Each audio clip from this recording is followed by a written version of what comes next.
vous attend tous. Beaucoup se demandent si ces mesures sanitaires seront prolongées après mercredi.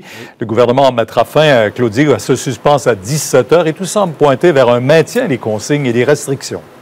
En zone rouge, c'est important de le mentionner. Pierre, il faut dire là, que tout semble donner raison au gouvernement et aux efforts qu'on a demandé aux Québécois.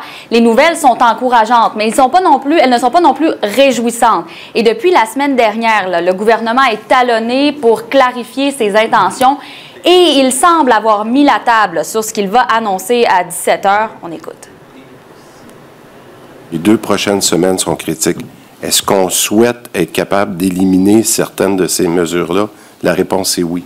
Mais on ne veut pas jouer au yo-yo. On ne reviendra pas à la normalité du mois d'août. C'est pas possible. Moi, j'ai pas changé ma résolution, là. C'est la santé d'abord, puis tout le reste ensuite.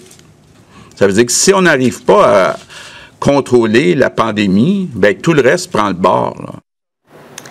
Alors, les indicateurs à regarder, là, Pierre, oui, c'est le nombre de cas. Là. On semble avoir atteint un plateau, mais on n'est pas non plus là, dans les seuils qu'on pouvait avoir au mois d'août ou encore cet été. Il faut regarder aussi la capacité hospitalière, parce que le réseau de la santé, il est fragilisé. Il y a même eu des ruptures de services et du délestage à certains endroits. La semaine dernière, l'INES parlait dans ses projections d'une stabilisation de la capacité hospitalière, mais pas non plus d'une diminution. Et elle ne tenait pas compte là, dans son analyse de récentes éclosions dans les CHSLD.